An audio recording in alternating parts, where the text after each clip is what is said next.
everyone, it's Shel C from PaperOcotilloStudio, and today I'm sharing with you my offering for this month, the month of October, for Let Us Start with Art Video Hop. Remember, this is a video hop, so go down below after you're done watching my video and click to the next person who will give you their free content, and then after that the next person and the next person. Make sure to give everyone some love by giving them a thumbs up, leaving them a comment, subscribing to their channel if you haven't already. This video hop goes on once a month on the first Friday of every month. That happens to be the very first day of October for this month. So what I'm going to be doing today is a mixed media collage canvas. It has a lot of layers, and I started out with these pieces of paper that I had pulled for another fall project that I did in September. And I had these papers out on my desk, and I was really in love with the colors. Basically all the month of September I just wanted to do these kind of colors, the browns and green golds, yellows, ochres, and then of course rusty reds. And so since I had the papers out and I had an 8x10 canvas, I figured I would start with that. So I may have grabbed a couple more things out of my baskets. I sort my paper scraps and collage fodder into colors and have some baskets on my shelf that are sorted out by color. So I might have grabbed a couple more, but mostly these are just things I already had pulled out for a different project. That's what happens. You get everything out for a project and you don't use it all, and then you're left with these bits. And do you want to sort them and put them away, or do you just want to use them? In this case, I just wanted to use them. So I got out my Liquitex matte gel medium. I kind of laid everything out like I wanted it and took a photograph of it so that I could have an idea of what I did. If I just dump all that back off again after I spent all that time organizing it, then it'll just be gone and it'll end up completely different. So I did take a photo, as you can see on my phone over there, and I'm just kind of using that as a guide. I want to wrap these pieces of paper around the edge of my canvas so that it can be hung up on the wall with just, like a thumbtack or whatever. And it won't need a frame because it's decorated all the way around the sides. So since I didn't necessarily plan for that, I might need to add a few pieces as I'm gluing. I have a piece of scratch paper next to me, and I am putting the matte gel medium on the back of the paper as well as onto the canvas. Unless it's a really thin, flimsy paper, then I would just put the glue onto the canvas and stick down the paper that way. I also have a little scraping card that's like a gift card or something, or rewards card, something I don't use, to scrape any bubbles out that I might be getting. Also, for some of the thicker papers, I have a water squirt bottle there, and as I'm putting the glue on the back there on my scratch paper, I will spritz the paper and make it a little bit wet, and that will kind of help me break down the fibers of the paper so that it doesn't try to, if it's thick paper that it's hard to stick on, then it will break it down a little bit and make it easier to stick. So I'm using a Distress collage brush. I really love these little brushes. You can get them individually or as a set of 3, and they're made by Ranger, and they're a nice stiff flat brush that makes it easy to collage with a thicker medium like I'm using. And it kind of helps me spread out the wrinkles as well, if there's any wrinkles in my paper. I don't want wrinkles. I do not like them. And some of these papers want to wrinkle more than others, like the deli paper, and that gel print there on the left is on some dictionary paper, and it wants to wrinkle. It always wants to wrinkle. So I'm just being very careful to make sure that everything is stuck down really well, all the edges, and going over the top to seal everything in. Sometimes I even put my finger in the glue and I press hard over the paper and rub back and forth if I really have a problem with getting creases or wrinkles. And I love the way this looks. It actually changes so much through the process. That's the thing about mixed media. I know people freak out about that. You're like, oh, well, that was so beautiful. Why did you cover it up? Everything that's here will show through in the end, but it won't be as obvious.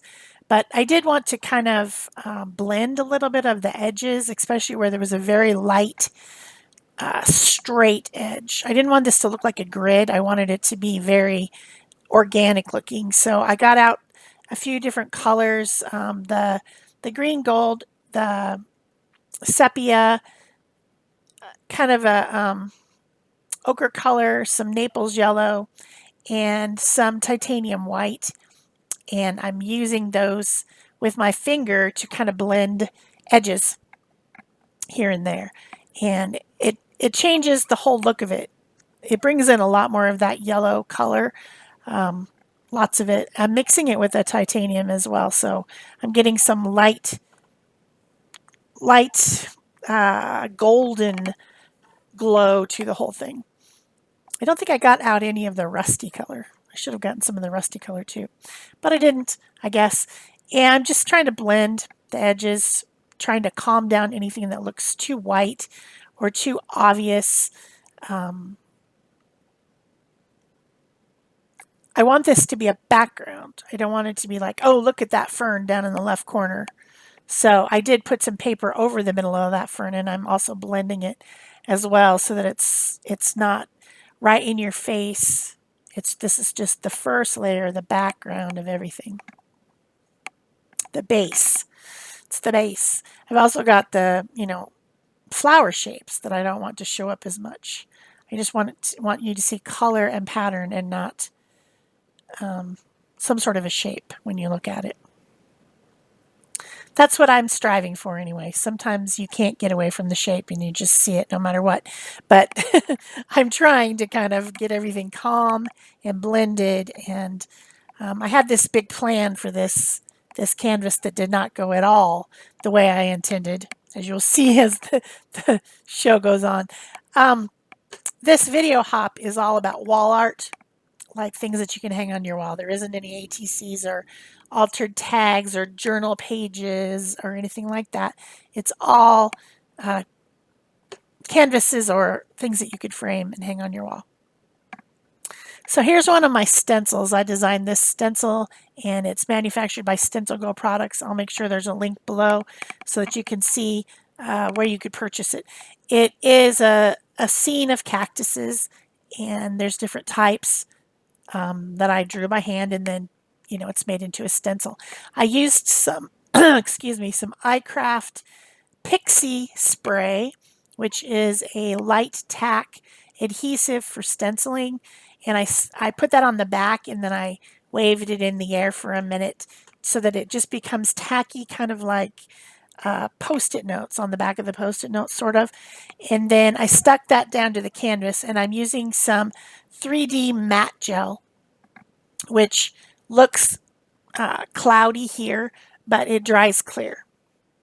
So here it is when it's dry. You can't really see it in the video, but my idea was that was going to be a resist. Where I put the matte gel was going to resist whatever else I put on top, and then you would really see it. You would see the pattern coming out as soon as I started to put some other stuff on there. So I'm using these inks. These are acrylic inks. A couple of them, 3 of them are Matisse, maybe 4, and then the other one is Liquitex, but it's acrylic ink. And I'm putting them on there and spraying with water with the idea that I'm going to get this outline of everything that I put on there with the matte gel. Guess what? You can see it, but it's not like bam in your face like I thought it was going to be. And I was like, dang it, this whole thing has been derailed. I had this idea and it didn't work. And so I set the canvas aside for a couple days because I was annoyed that it didn't come out the way I wanted to at all. If you look at the canvas, you can see the patterning on there, but it's not like, you can't see it so well that you can see what it is. So I decided to just move on from that and add some more collage. I had a couple pieces. When I first had my stencil designs come out, I did a bunch of gel printing with them. It's in a video and you can watch it on my channel if you want to. Maybe I'll remember to put it up in the iCard on the screen for you to look at. But I gel printed the heck out of these stencils. And I had some pieces left over that I didn't use. So this one with on the deli paper was probably leftover paint. It's kind of that green gold color. Just that through the stencil. And then the other one I did on the gel plate with some alcohol ink. And I dripped the alcohol ink through the stencil while it was laying on the gel plate stuck down. And then I picked it up once it was dry with a layer of who knows what paint. But that's how it was made. So it has a lot of those same colors. These both have a lot of the same colors because these are definitely fall colors or autumn colors, but they're also desert colors. And so, of course, when I was working with my stencils to try them out and see how they worked, I had to work with the desert colors somewhat because that made sense, right? So I decided to use these as collage and go over the top of my background and add some interest to it. So I started out with just this piece that I tore out of the deli paper one with the green gold on it in kind of an irregular shape. And then I wanted to put the more colorful one that has the saguaro cactus on it over the top of that so that you get some of that just green in the background and then the saguaro over the top. So I cut the saguaro out of the other one. I needed to extend it a little bit, so I cut another little piece at the bottom. I needed it to be taller in order to be proportionate.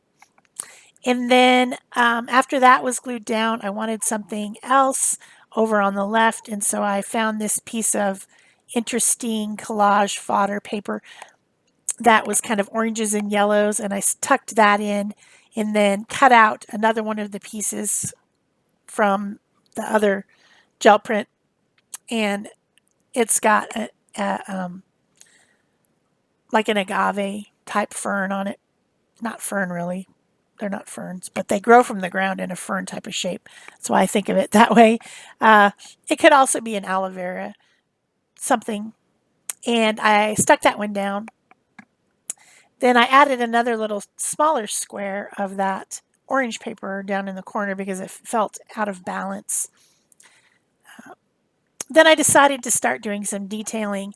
This pen that I'm using is a Pentel Color Wash Brush. It is a watercolor in a very dark sepia brown tone, and it's in a brush with a flexible tip, and it's very similar to what you think of as a water brush, which is the other thing I'm using there to blend it. And that one is filled with water in the barrel instead of an ink like this other Pentel one is. And I'm going around and adding a shadow edge to all my pieces and then blending them out with the water. So I'm getting this dark brown outline. And maybe at this point I should have stopped. I'm not sure. I liked it at this point, especially after I added a little bit to it. I liked it. But then, yeah, you'll see what happens. So anyway, I got that all done.